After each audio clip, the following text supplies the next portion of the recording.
Good morning, good afternoon, and good evening. I'm very excited to welcome you to today's session in our Hybrid Innovations webinar series. Today's session will highlight the research, trends, and insights that we think are important to understand in order to navigate today's rapidly changing business world. I'm Nellie Stansbury, Denison Consulting's marketing manager, and today I'm joined by several other members of the Denison team, Dr. Dan Denison, chairman and founding partner, Lauren Wegmeyer, Associate Research Consultant, Margaret Gorman, VP of Sales and Marketing, and Austin Adams, Database Analyst.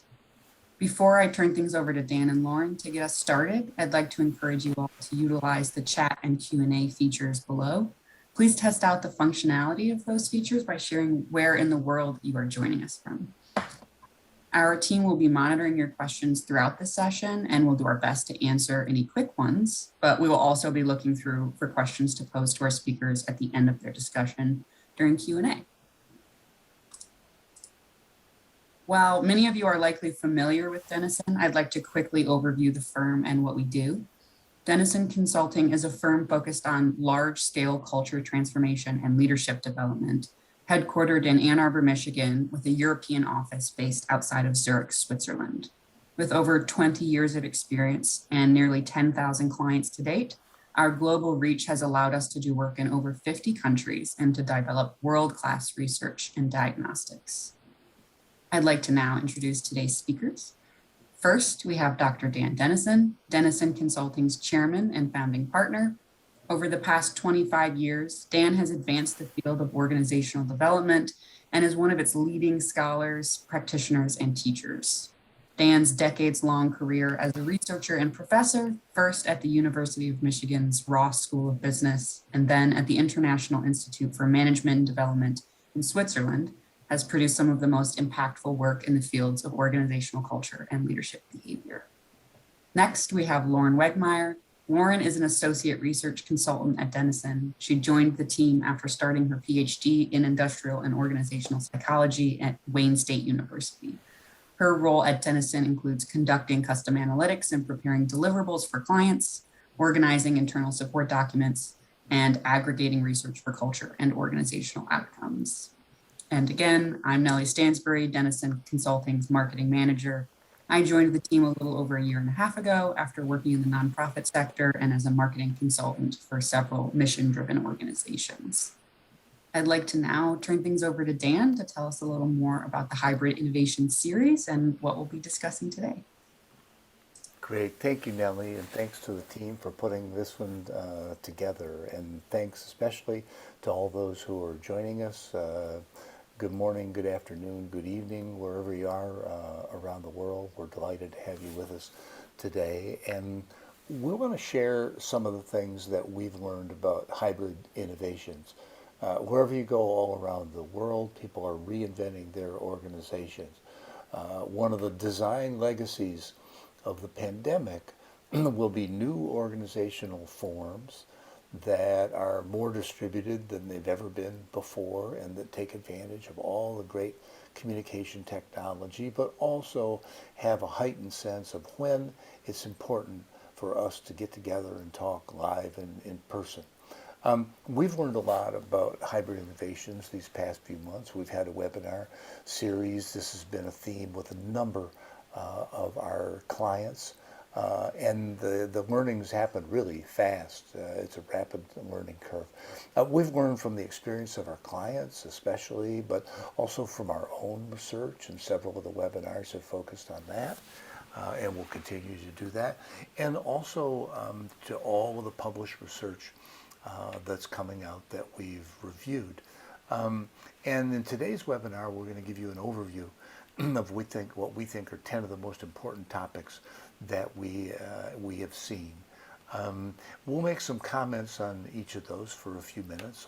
Lauren and I, with Margaret, Austin, Nellie, adding to that discussion along the way. And what we've also done is put together for you a set of resources. We've got 2 or 3 articles that we think capture important insights for each of the 10 topics And links to those articles are part of the presentation and a part of the PowerPoint deck from this that we'll send you after the webinar. So this is a great gateway to kind of a curated set of insights. That was a hard choice. Lauren did most of that work because you want 2 for each topic, and there's about 200.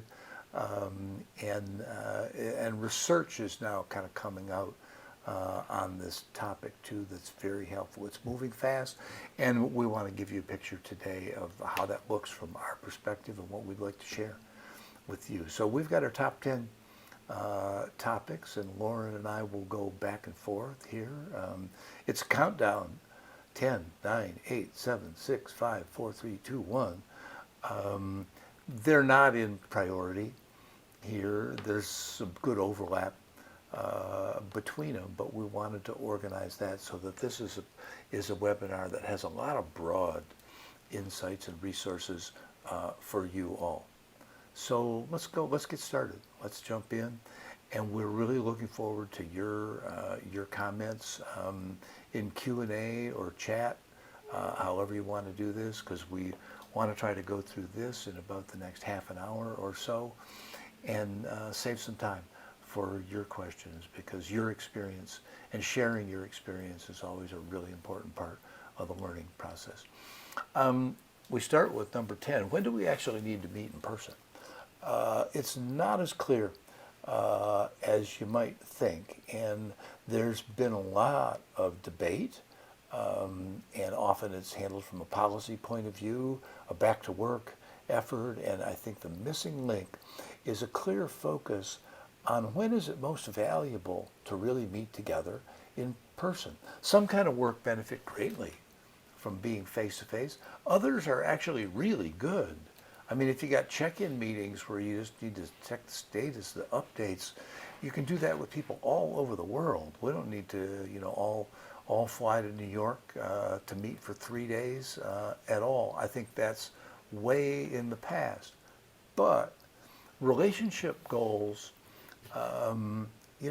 really strike the importance of face-to-face in person. And some of the things that have been highlighted in our research and in our clients' experience are here in the box. The complex interactions and objectives. A lot of people have said serendipity kind of went out the window with COVID. And when you have complex interactions, being there is really important. And also with objectives, when there's competing dynamics, competing objectives that the team needs to come to agreement on, it's really valuable. And you see teams all over the world doing this now. Creativity and innovation, connecting the dots, thinking outside the box.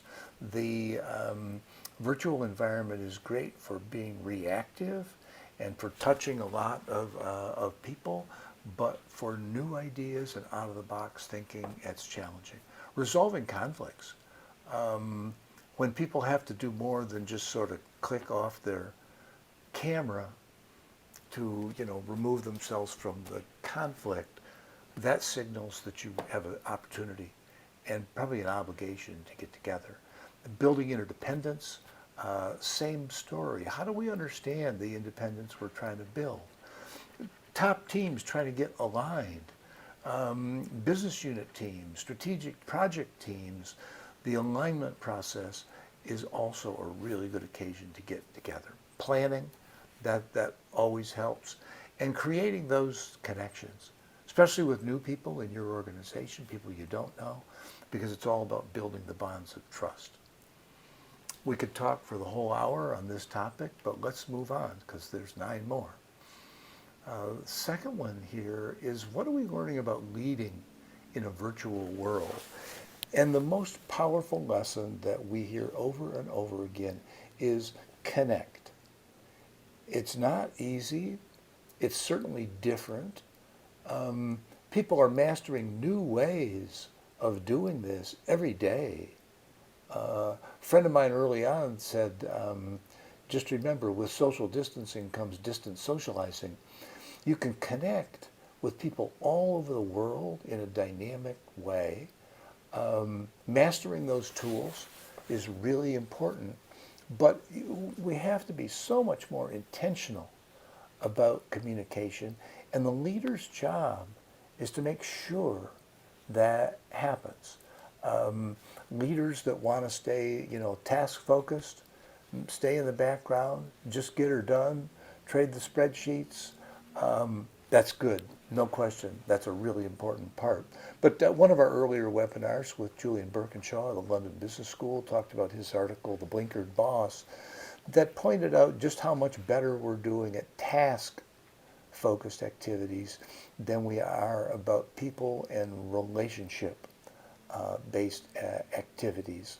You got to take care of both. For a short period of time with our backs against the wall, people have reacted really well. But when we're focused on how do we continue building the fabric, building the culture of an organization so that it endures into the future, that's when we need to stretch ourselves, and leadership comes back to building trust as we hold people accountable, but working every day on building those bonds.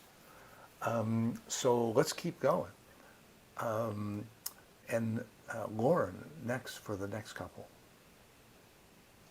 All right, thanks, Dan. So the next thing that we will talk about is developing talent. And as you all probably have experienced in conversations relating to the future of work and hybrid innovations, the drastic shift of working from home accelerated an already approaching future of digitization and automation of work and workplaces.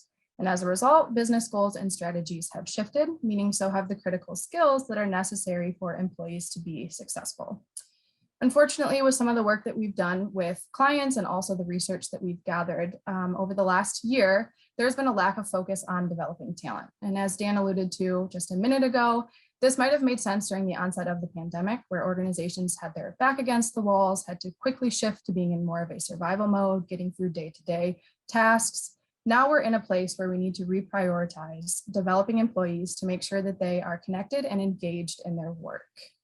And while this process of identifying gaps in talent and creating plans to address those gaps is likely nothing new for organizations, the intentionality required to successfully do this in a hybrid world might look a little different.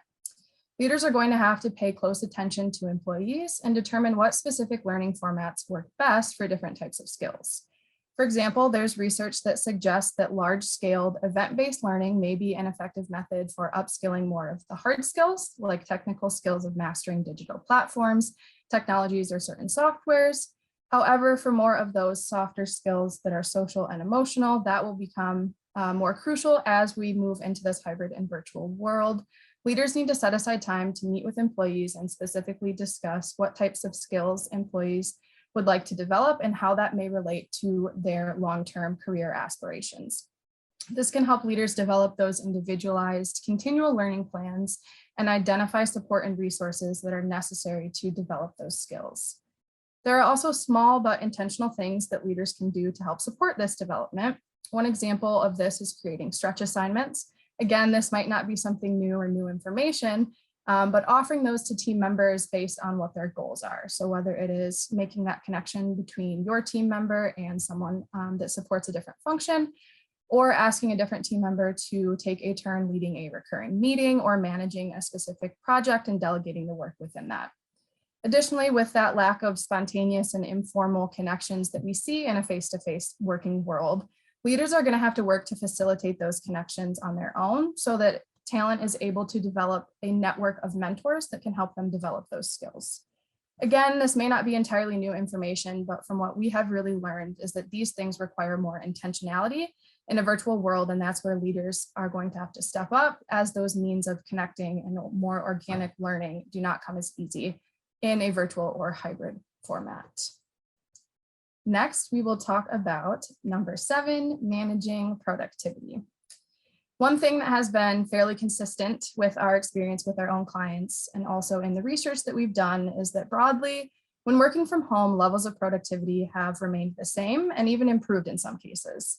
Many have noted that they're able to get more work done, whether it's because of the lack of commute to work or that there are less distractions or random interruptions while completing tasks. So from the outside looking in, this may seem like a success for organizations, but at the same time that we're seeing this increased productivity, employees are also reporting higher levels of fatigue, burnout, feelings of isolation, or lack of connectedness. This is particularly concerning as these factors tend to lead to a decrease in the quality and quantity of producing work over time, meaning that these higher levels of productivity may not be as sustainable long-term in a hybrid world. This dynamic tension with an increase in task completion and a decrease of feelings of lack of connectedness could in part be due to managers and how they've turned inward and focused more on tasks as opposed to people, something that Dan mentioned from Julian Birkinshaw's research. Thus, when we start to think about how to manage productivity in a hybrid or a virtual world, it may be time for us to expand what we see as a productive worker. Productivity needs to go beyond task completion and include employee feelings of well-being, burnout, collaboration, and connectedness to serve as mechanisms where leaders can better balance between being task-focused and relationship-focused. And with that, I will pass it back over to Dan.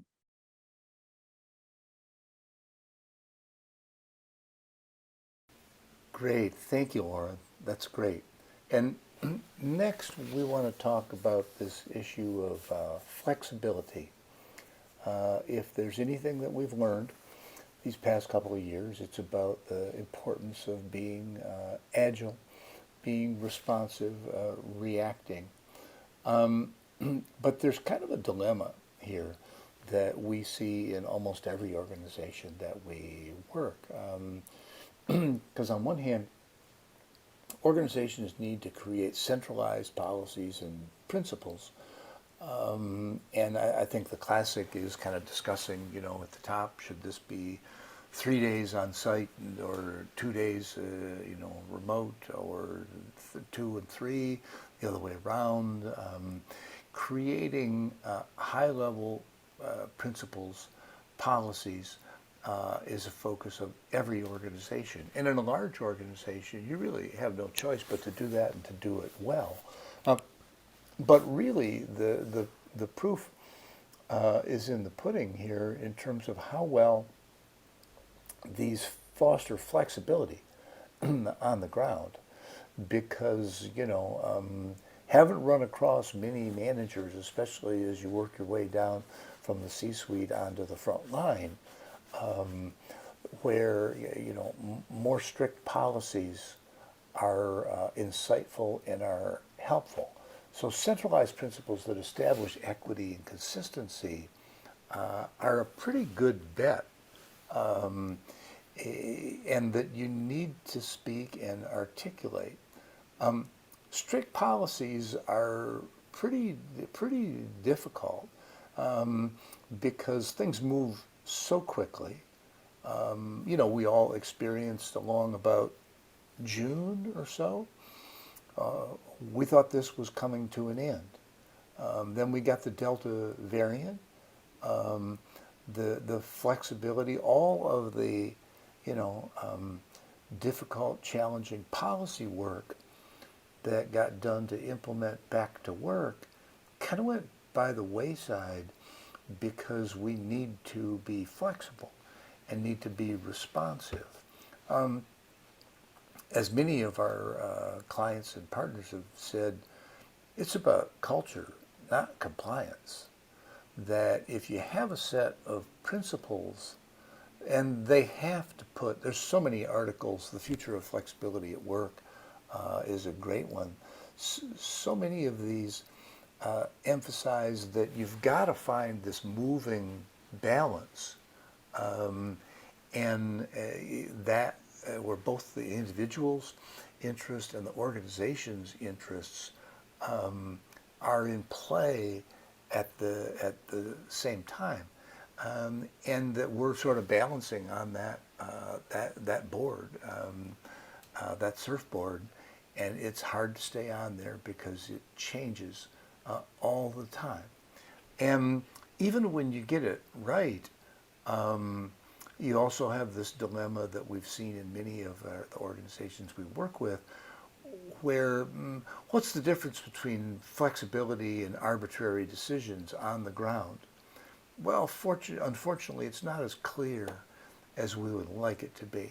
I mean, obviously, we'd love to have this is flexibility policy, these are arbitrary decisions, but we keep running into the insight that one manager's flexible decisions may be seen as another manager's arbitrary moves and practices.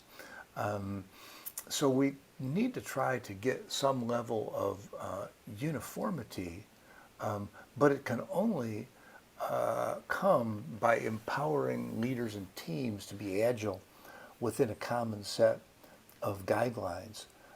I wish there was a simple solution to this one, but there's not. There is a complex solution to it, and that's we need to talk to each other. We need to communicate well with each other so we understand both the principles that are behind the broad policies, and also the empowerment and the trust in people, especially on the front line, in how they implement those things. This is a dilemma. It's not going to go away, and it's pretty healthy. I mean, think of all of the things that we're learning that'll be the legacies of the pandemic in terms of how do we get more flexible, how do we get more efficient, but how do we also learn to all stay on the same page, because it's about the culture. It's about not only about compliance to rules and policies. So on our next slide, we turn to another really important topic, and Lauren's going to lead us in this one. Innovation.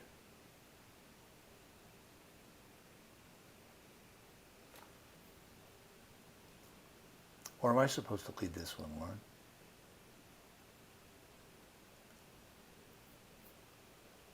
Where did Lauren go?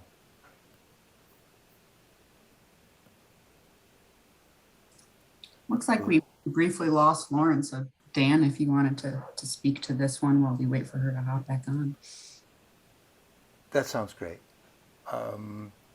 Hard to go on without Lauren here in this. I'm sure she'll be back. Innovation is also critically important.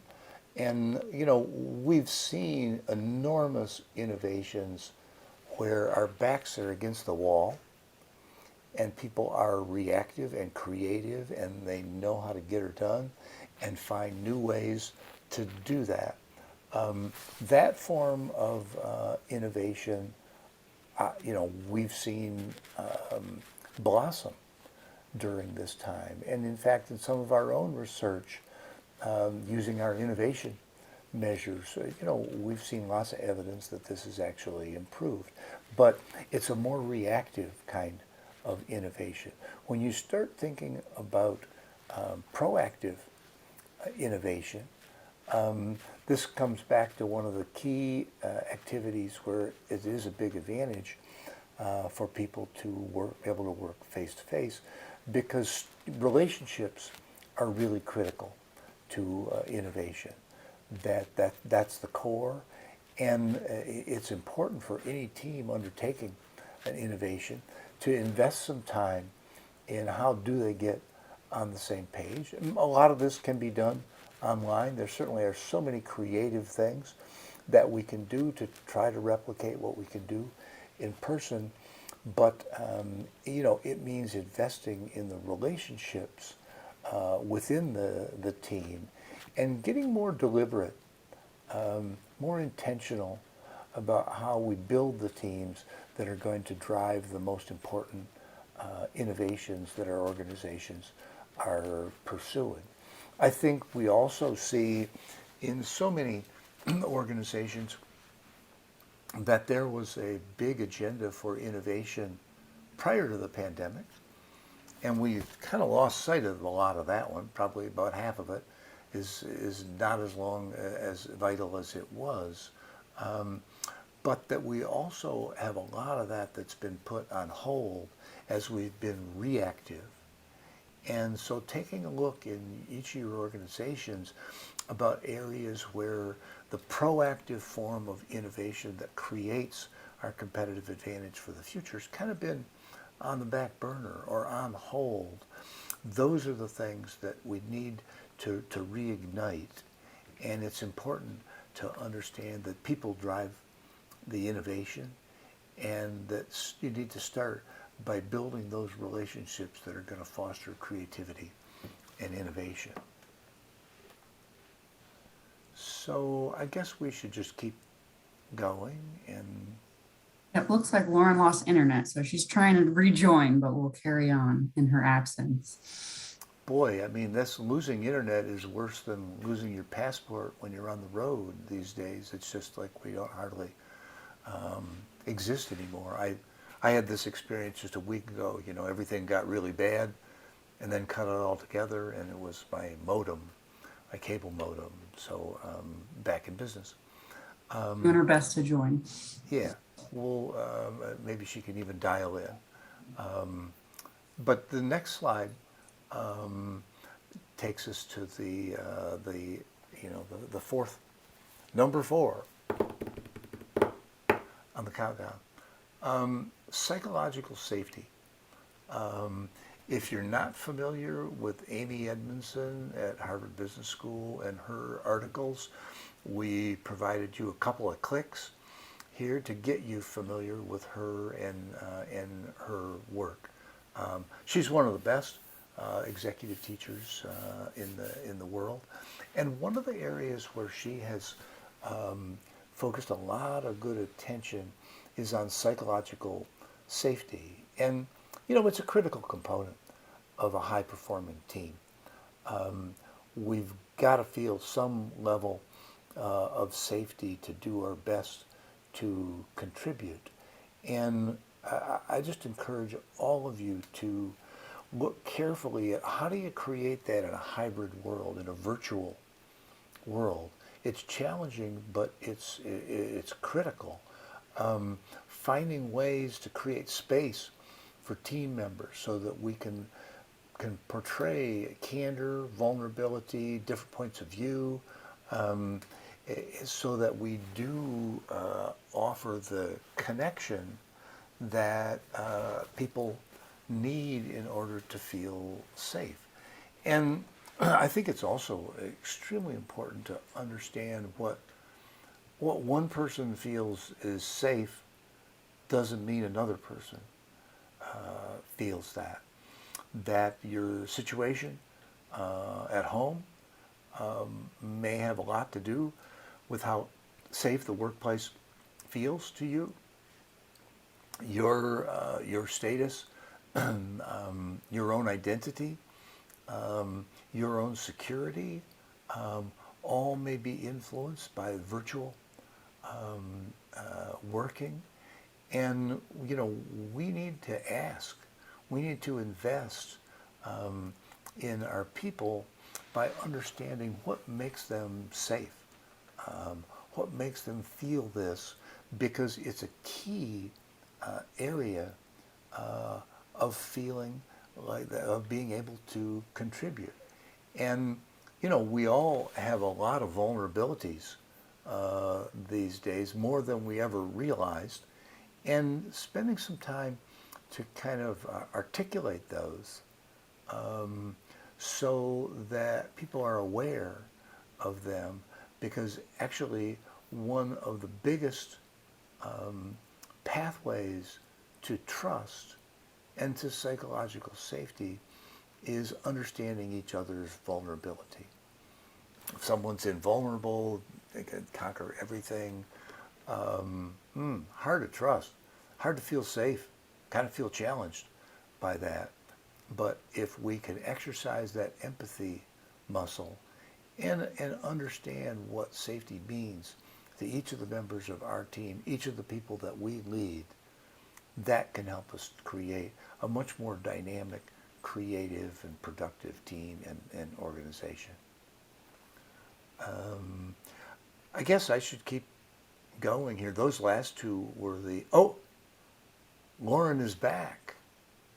Hello, yes, sorry for the interruption. And Dan, thank you for taking over. One of the issues of working from home, apparently connectivity issues are still a problem. I've never had it out, but there were some wins. So my apologies for dipping out there. unfortunately, for a second. Not at all. Just glad you made it back. And glad it's nothing more serious than an internet connection. I just, went through our last couple of topics, and I guess we should just kind of keep going here, because the next one is one of our most important topics for a long time, but especially these days. Diversity, equity, inclusion, accessibility. Virtual work can marginalize those who are most likely to not feel included. And being disconnected it can be really a challenge and hard to interpret. And I guess we can say, yes, in this hybrid era, we're all, equal because our tiles are the same size. But, let's not get too carried away on that. It does offer us some really unique capabilities to reach out to each other, to connect over distance, and to exemplify the commitment that each of us have to diversity, equity, inclusion, accessibility. But you have to reach out to do that. You have to connect in order to do that. And it's important to understand that those that you haven't heard from, anybody that works for you that you haven't even seen a live, camera shot of in a day, a week, a month, a year, reach out. Make sure that they feel included and that they feel that the members of the organization are accessible to them. Spontaneous interactions are great for people kind of finding their own way to connect and feel like they belong, but those are hard to come by. One theme that we see again and again in our client organizations and in our research and in a lot of the articles coming out today is about access to mentors, sponsors, especially for new people to an organization. A lot of the organizations we work with talk about, onboarding 2.0. A lot of people have joined us. Hiring is going on at a really rapid pace now. How do we make sure that we're accessible, that we're inclusive when we don't have this direct access?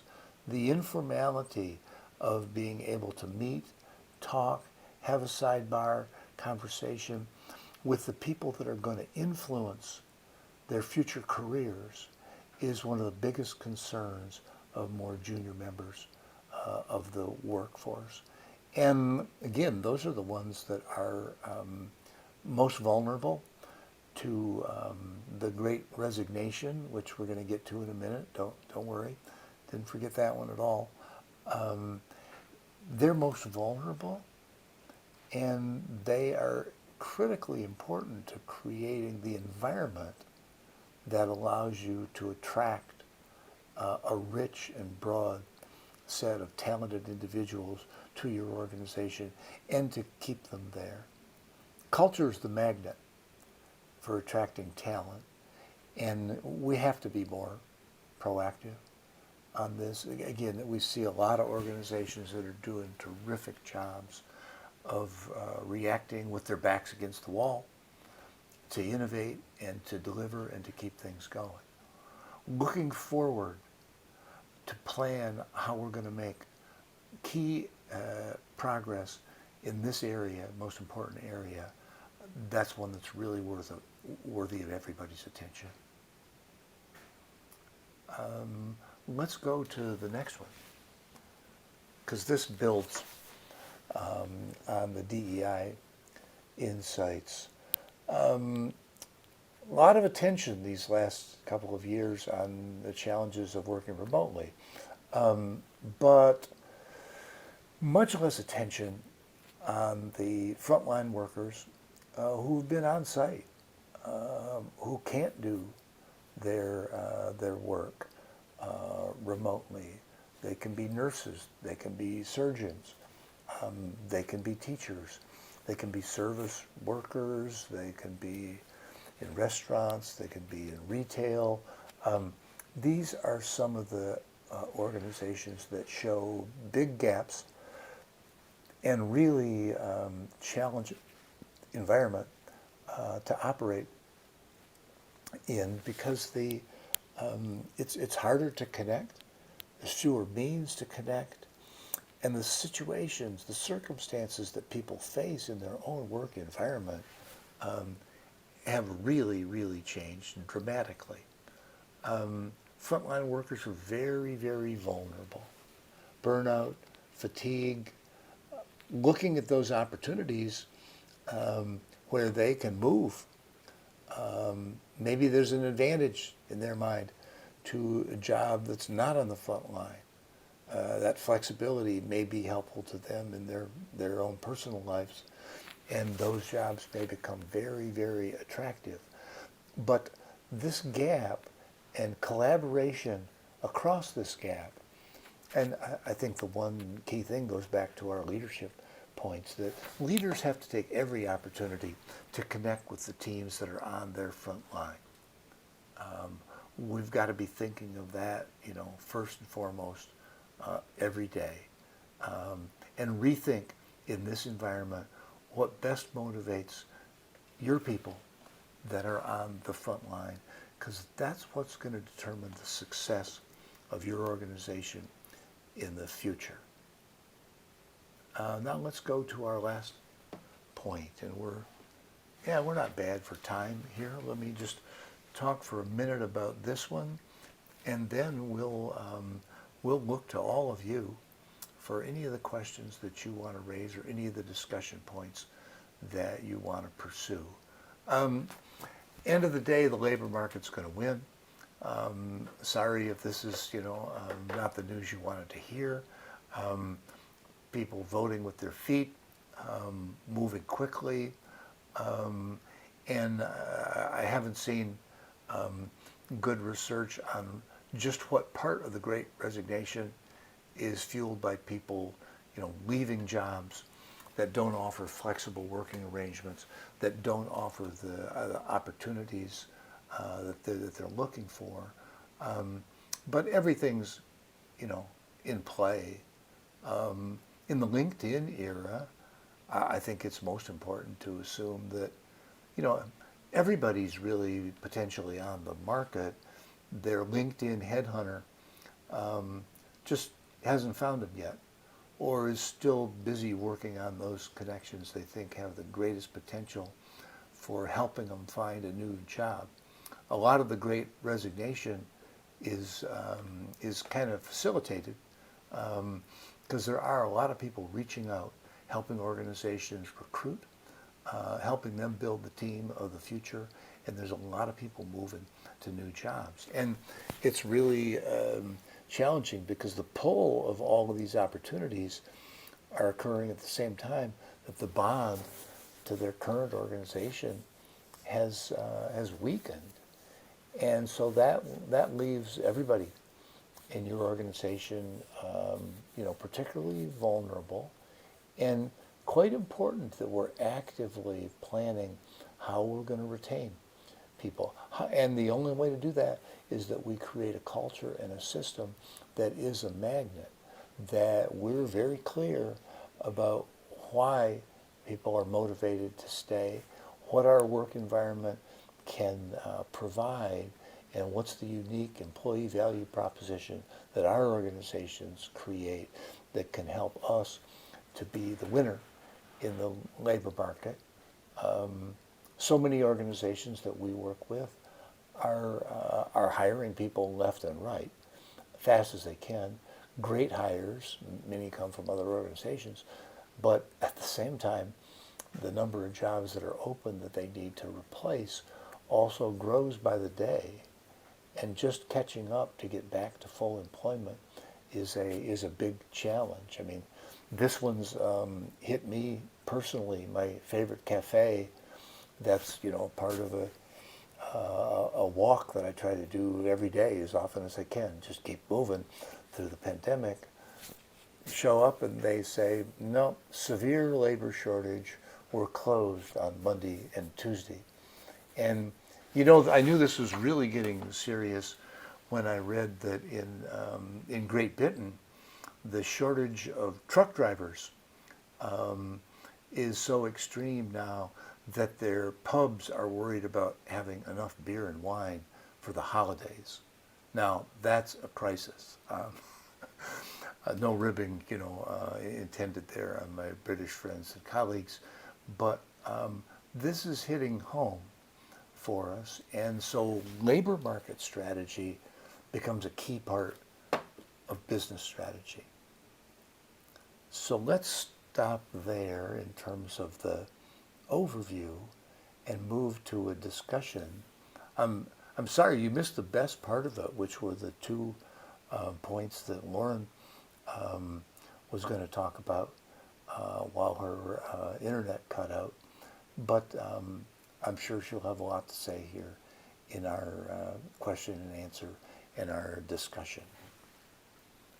Any questions that you want to raise? Anything that's come in the chat that you want to pose? We've covered a lot of territory, and so I'm sure there's lots of things that you guys have to add. Yeah, we have a few really great questions. I'll just get started if that sounds good. We had one participant write that we believe that sponsorship is the key to DEIA and has not been done well when we meet in person and is more difficult now. Sponsorship needs to be a strategic conversation, especially now.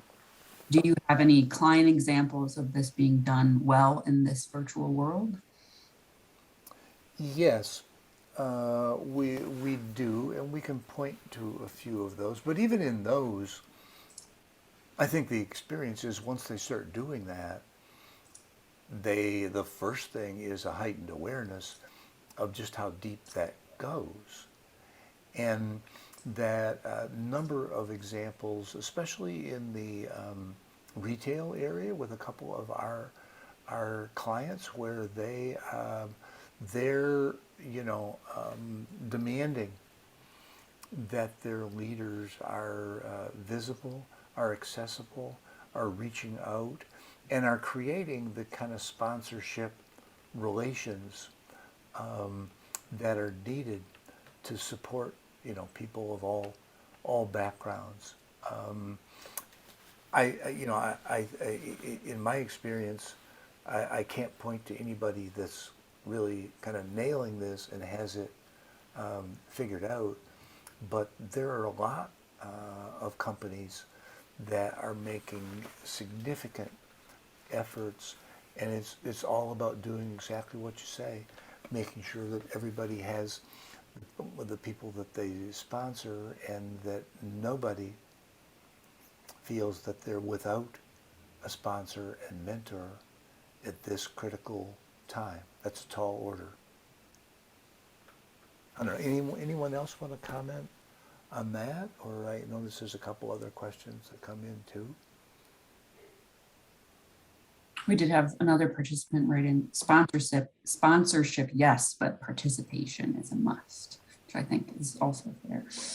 Yeah. Any examples that you have from our participants in your organization where you see at least the kernels, the seeds of getting this right? Or if you've got the experience, please, glad to hear from you.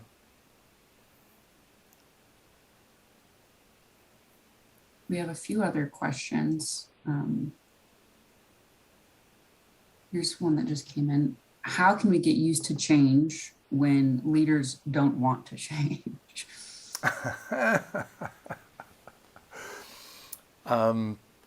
Well, yeah, leaders are not alone in not wanting to change. And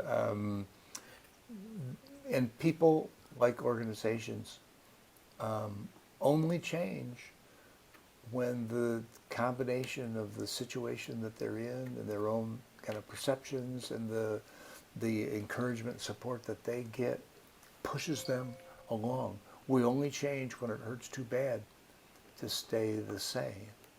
And well, I think this is one of the areas where you just have to almost demand as a leader in an organization that people are agile, flexible, they're redefining what they need to be in this new environment, and that there's an accountability around that. Boy, not changing is a really risky personal strategy in this environment. That's the biggest risk of all. And creating our own leadership brand and persona for the future, style, and it's got to be a hybrid thing. We all have to work on that, because going back, not an option. And I especially struggled a bit with a few kind of more senior executives in organizations that say, well, we just need to get back. And it's like, okay, and you check back in, how's that working for you? Well, we really need to get back. And makes less and less sense. We really need to move forward. Here's how I'm going to do it. Learn something new every day. I think those are some of the things that we have to almost have as strong expectations, and leaders probably have to demand. Yeah, we had another participant write in something that sort of aligned with what you're saying, Dan, and also talks about the difference between management and leadership, which I know you both spoke on earlier on. I'm just going to read out some of their thoughts, and then if you have any reactions to it. It seems that the virtual focus on task has likely put the spotlight on management as opposed to leadership. Along with increased productivity, I am seeing greater career success and accomplishment of managers who may be less responsible for vision and future state with respect to turnover. We are celebrating increased productivity by praising managers, but leaders are worried about turnover. Praising the manager for increased productivity will cause more of the same. I am seeing abrasive management thrive during this time of change. We are in a pandemic. We need to succeed at all costs. Any thoughts on that? Great question. Very, very articulate. Austin Adams has been one member of our team that's been really actively involved in the future of work research. And I don't know, Austin, do you want to share some of your thoughts to that question about what does productivity mean?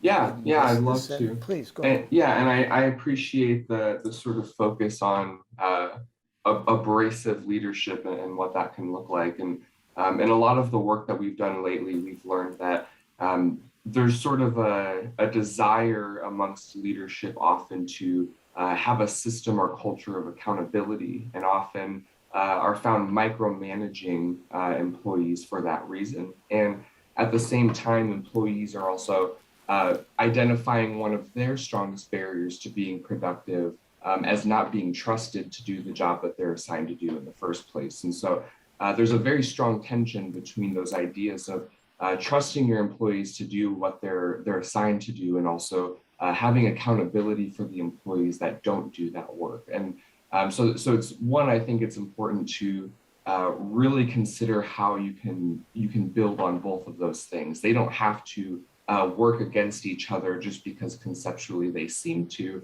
And in fact, you can create a culture of productivity that enforces trust while also having accountability for people that break that trust. I also think, to the point of sort of abrasive leadership, that in some ways, I actually see that style losing out in a lot of ways. And I think to some end, the industry you're in, the type of work you're doing may play to that, but we're seeing individual restaurants, for example, close entirely after the entire staff walks out on abrasive managers. And so while I certainly do see a lot of areas, and especially in a more virtual environment where that abrasiveness has sort of won in a way, but I think as we're seeing it, as Dan had talked about, the labor market really will win.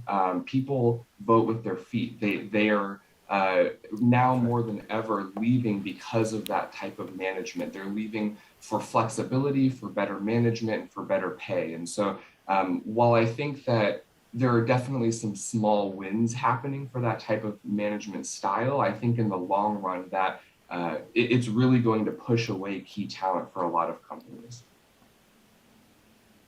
That's great, thank you. I mean, the time-honored finding that people join organizations and they quit bosses is still alive and well in this era. And I think it's so much more of a strategic issue, because so many organizations just assembling the team that it takes to open your doors and keeping them there is not easy, takes a lot of work, and that means that a leadership style that helps build the bond, helps build the trust, help build the safety is not kind of optional, it's essential. And that's a quick learning curve, and somebody that's abrasive really needs to embrace change, because you can't afford them as a key leader in your organization in a labor market that's as competitive as what we have today. We had one participant write in, one thought to be an employer of choice is to onboard with targeted career/leadership assessments to help define what roles are best, what stretch assignments might be useful, and how they can chart a career path in the company. And I think that those are all really great ideas. Yeah, that's great. And that's so much more proactive than, see you on the next Zoom call. That's the path. That's the pathway. We know how to do this, but the time and the priority that it takes and the commitment to do it is a lot of times what is missing. And that's hard to do at an organization level. It's hard to do in an organization where you think it's important, but nobody else around you does. It's a big challenge. I don't want to underestimate it for a minute.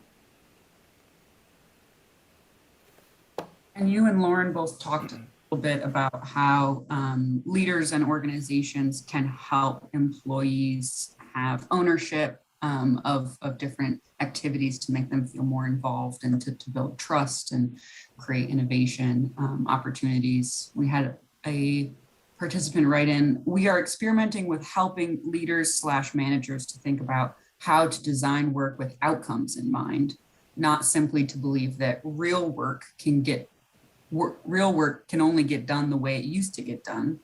Have you had conversations about how to help people think about this idea of redesigning work? And I think Austin, Lauren, and Dan, you probably all have some ideas about that if you wanted to chime in.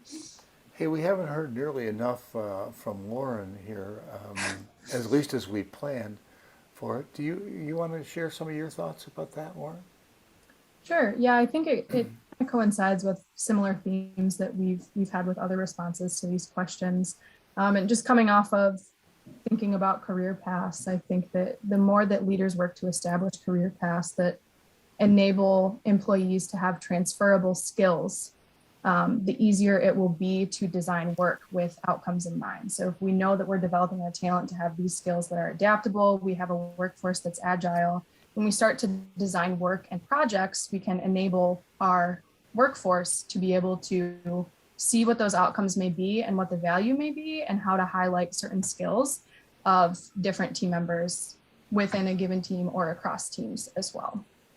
So that's just one thought that kind of was coming off of the last comments, talking about the importance of career paths and how we've increasingly seen practically in organizations and also in research, the importance of having skills that are transferable and are not specific to one given task or set of tasks. And I think that'll be helpful as we start to think about shifting the design of work. Very good. Other questions that you want to pose for us, Nellie? Yeah, absolutely. There's a lot of good ones here. Yeah, there are a lot of good ones. So I will just preface by saying we probably won't have the opportunity to get to all of these questions, but we'll do our best to answer them in our follow-up if we don't have a chance to get to them right now. But one participant wrote, how do you overcome the binary nature of so much of the discussion around remote working / in-office working, so that hybridity is simply the way things are done around here? I am thinking about the fact that some roles require presence far more than others. Are there examples where this has become the case outside of academia? I haven't spent much time in academia recently, so I can't comment on that one. But I think you're right. This isn't an either-or choice, and it's not even that some roles require presence far more than others, even though they do. It's that all roles, all leadership roles, require a combination of this. And this is an era of choice. It's not about being in the office or not being in the office. It's about what that combination is. And I think that is the shift where people begin to see this as normal. And we're not going to go back to everybody being in the office, which we weren't anyway. I mean, there was a whole bunch of virtual work well before the pandemic, and we just need to kind of build on that evolution. It's normal. Stop waiting for the end of this and start focusing on what the design is of the new organization and the new role, because that design thinking needs to happen both at the big picture level, organization level, but also in each role, and certainly in each leadership role. And I think that the binary, one of our earlier webinars has a pendulum there going back and forth, and we went from one side to the other. Now we've got choice. How are we going to use that choice? And how are we going? This is redesigning organizations for the future, no less. And it's a set of hybrid innovations that we've been trying to highlight and trying to track. That's great. Well, we only have 2 minutes, and I have some content and some resources that I wanted to share with everyone before we hopped off. But as we wrap up here, we did want to ask for your input around the most important issue that you feel is facing today's workplace. And as I share about these resources and some of our upcoming events, please take a moment to select one of the topics that we've covered today below. And if you feel we've missed something or it's not included, if we've not included an important challenge or topic, please write it in by the chat and Q&A below. We'd love to hear it. So I'm going to keep that up as I chat about some of the resources that the team has developed and compiled that we've talked about. So as Dan mentioned on the onset, there were 2 resources linked in each of these slides, but we also have many others that we've compiled. Lauren, thank you so much for all your hard work on that, and Austin and the whole team.